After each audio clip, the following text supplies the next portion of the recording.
आप अपना स्वभाव, अपना चित्त, अपनी वृत्ति, अपना मन थोड़ा सा बदलेंगे, थोड़ा शिव की ओर लेकर जाएंगे तो वक्ता को भी अच्छा लगेगा।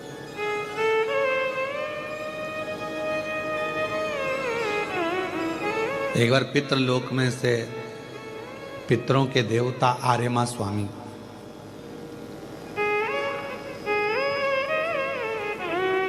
सभी जगह गए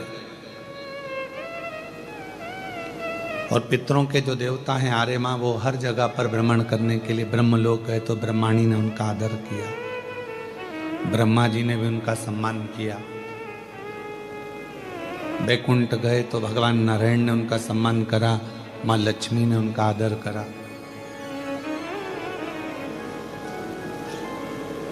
इंद्र लोग गए तो इंद्र जी ने उनका सम्मान करा, आदर करा, इंद्राणी ने सम्मान दिया। खूब पकवान बनाए, उनको खिलाए। अब जब पितरों को हम इतने सारे पकवान बनाते हैं, भोजन बनाकर खिलाते हैं, तो पितरों के स्वामी को, आर्यमा स्वामी को भी वही खिलाया।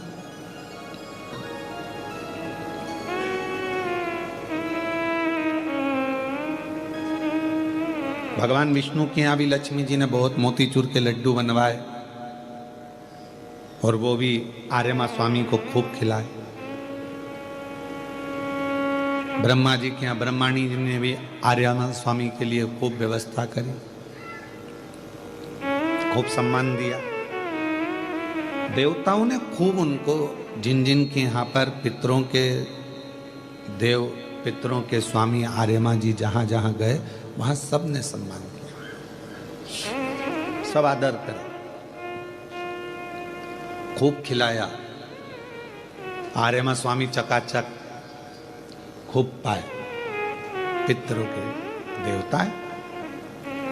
अब पितृलोक से आज आर्यमा स्वामी ने विचार करा कि अभी तक मैं सब दूर होकर आया हूं, केवल देवाधिदेव महादेव के यहाँ नहीं पहुंचा, शिव जी के यहाँ जाना चाहिए। और पितरों के स्वामी आर्यमा भ्रमण करते करते करते करते कैलाश पर्वत पर पहुंच गए। कैलाश पर जैसे ही आर्यमा स्वामी पहुंचे तो भगवान श्री गणेश जी से उनका मिलना हुआ। गणेश जी खेल रहे थे, अपने आनंद में बैठे हुए थे। अब आर्यमा स्वामी ने गणेश जी से पूछा कि आपके पिताजी कहाँ हैं? भगवान श्री गणेश जी महाराज ने समझाते हुए कहा कि वो तो माँ जगत जननी मेरी माता के साथ में, पार्वती जी के साथ में भ्रमण पर गए और कहीं ना कहीं सत्संग में लगे होंगे।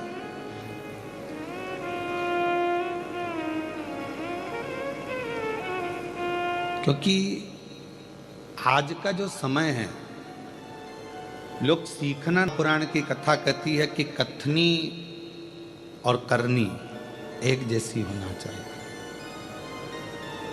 आप जितनी बात व्यासपीठ से दुनिया के लोगों को समझाते हो, उतना अपने ऊपर भी अमल करो।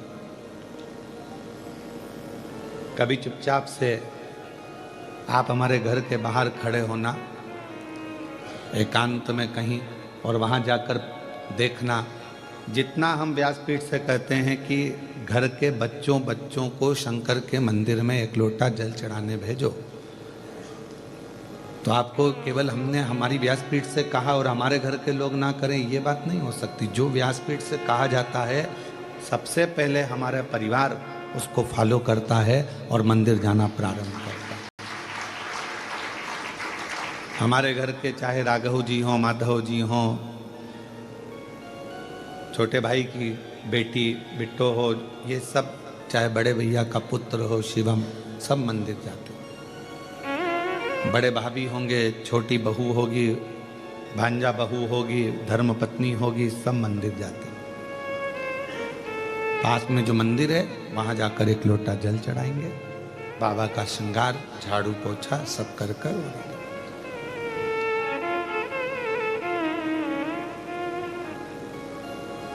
कोई बात अगर हम कह रहे हैं, एक वक्ता के लिए जिंदगी में सबसे बड़ी बात यह होती है कि वो जो बात कहे तो उस पर अपना खुद पर फॉलो जरूर करे।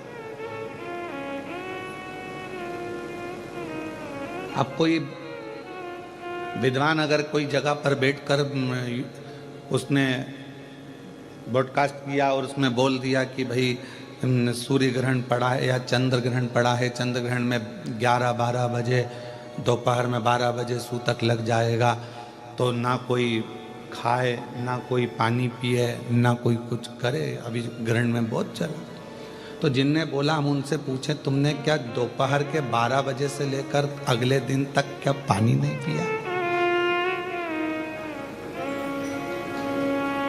कथनी और करनी में अंतर होता है, बहुत अंतर,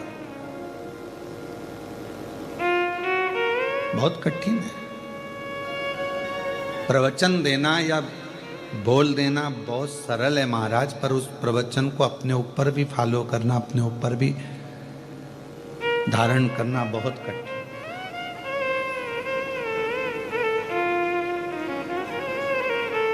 बहुत कठिन बात है। हम स्वयं आज के ज़माने में एक सास सोचती है मैं बहू को सुधार दूं, बहू सोचती है मैं सास को सुधार दूं, पति सोचता है पत्नी को सुधार दूं, पत्नी सोचती है पति को सुधार दूं, बेटी सोचती है माँ को सुधार दूं, माँ सोचती है बेटी को सुधार दूं। पर यहाँ शिव महापुराण की कथा कहती है कि आप किसी को मत सुधारो, अपने आप को सुधार लो।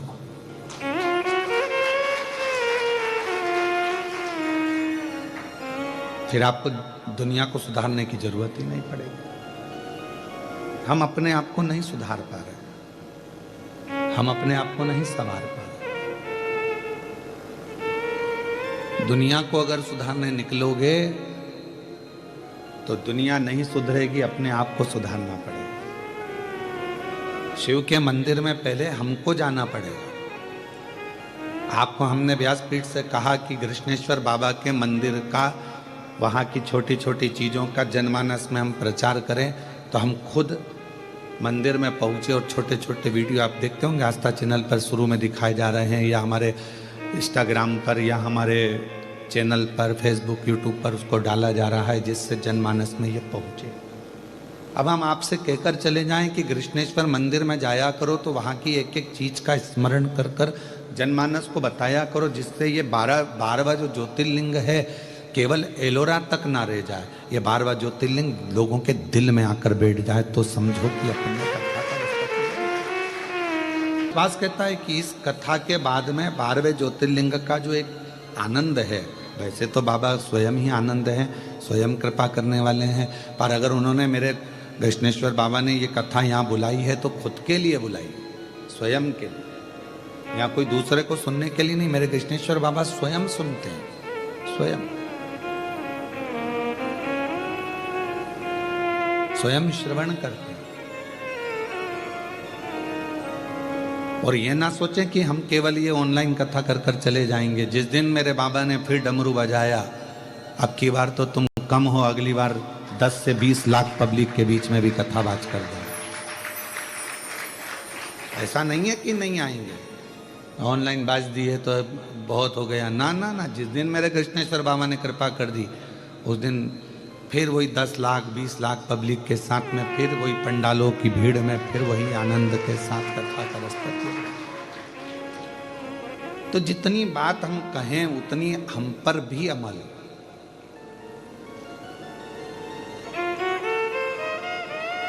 हम कहें कि माँ बाप की सेवा करो, तो कोई हमारे माता जी हैं, आप उनसे पूछ कर आइएगा कि हमारे पिताजी का जब स्वास्थ्य खराब हुआ, उनका विराम का जब समय हुआ और उनके प्राण छूटने का जब समय आया, उसके 1 महीना 2 महीना नहीं, सालों पहले से पिताजी को सेवा करना।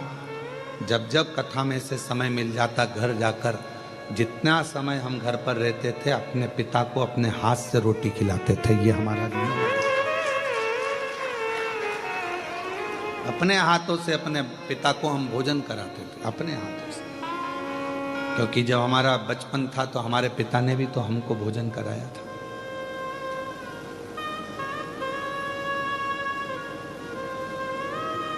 एक मीडिया वाले ने पूछा कि आपने कभी भगवान को आनंद पाया है? हमने कहा कि दुनिया में शायद मैं बहुत किस्मत वाला हूँ दुनिया में शायद मेरे बराबर कोई किस्मत वाला नहीं होगा कि मैंने भगवान के कंधे पर बैठकर भगवान का दर्शन किया। दुनिया में मेरे बराबर कोई किस्मत वाला नहीं होगा कि मैंने भगवान के कंधे पर बैठकर भगवान का दर्शन किया है। जब हम मंदिर में, कई मंदिरों में मेला लगता था और दर्शन करने जाते थे, हम छोटे थे तो मेले में भीड़ बहुत होती थी, तो मेरे पापा, मेरे पिताजी मुझे कंधे पर बिठाकर भगवान का दर्शन कराते थे। तो भगवान के कंधे पर बैठकर भगवान का दर्शन किया।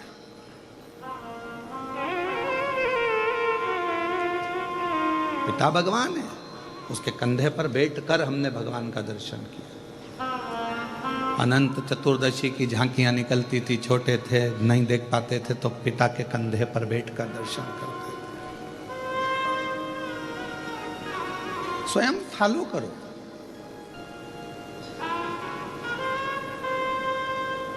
एक शंकर भगवान को और एक शंकर के भक्त को दुनिया बहुत बाद में पहचानती है। जैसे जगत गुरु शंकराचार्य जी थे, जब तक उनको नहीं पहचाना, लोगों ने उनको शास्त्रार्थ करने के लिए चुनौती देते रहे। जहां जाते थे वहां उनको चुनौतियां सामने आ जाती थी। सामने हमसे शास्त्रार्थ करो, ये जवाब दो, वो जवाब दो। शंकर, जगत गुरु शंकराचार्य जी स्वयं शिव का एक अंश है।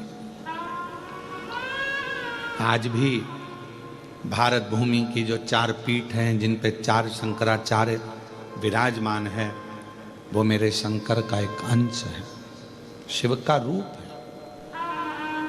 और आज दुनिया के लोग उनके ऊपर उंगली उठाकर कह देते हैं कि हमारे से शास्त्रार्थ करो या हमको ये कहो। अरे उनको पहचानो, वो जगत गुरु शंकराचार्य जी की 4 गादी पर विराजमान है और वो संपूर्ण विश्व का गौरव है, भारत की भूमि का गौरव है। 4 पीठ के 4 शंकराचार्य, हम उनको जान नहीं पाते।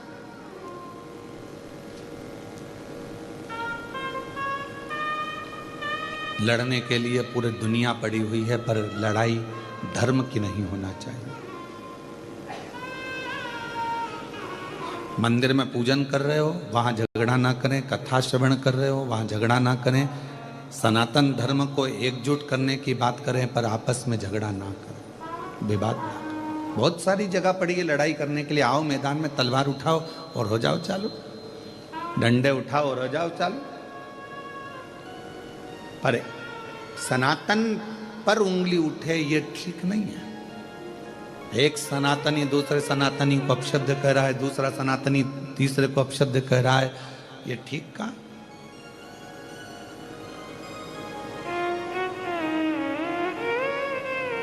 हिंदू धर्म की एकता, सनातन की एकता, ये हमारे जीवन को एक आने वाले समय को श्रेष्ठ बनाए। कथनी और करनी में अंतर नहीं होना चाहिए। जितना एक वक्ता कहे ना, जितना प्रवचन दे, उतना प्रवचन अपने ऊपर। हम एक दिन अगर व्यासपीठ से बोल दिए कि हमें कृष्णेश्वर बाबा का वर्णन करना है मंदिर में जाकर, हम उसी समय शाम को पहुंच गए वर्णन करने। हम कहकर चले जाएं, ये ठीक नहीं।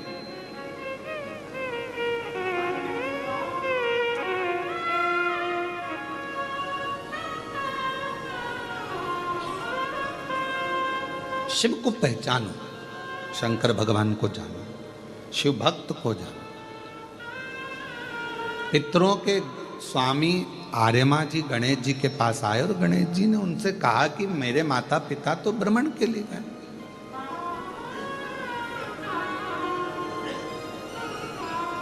और केवल माता पिता भ्रमण नहीं करते। पहले का नियम था, जब भी मम्मी पापा माता पिता जब बैठते थे एकांत में, तो कुछ परिवार के लिए अच्छा करने की बात करते थे, कुछ नया करने का प्लान करते थे। ये मोबाइल ने सारे प्लान फेल कर दिए।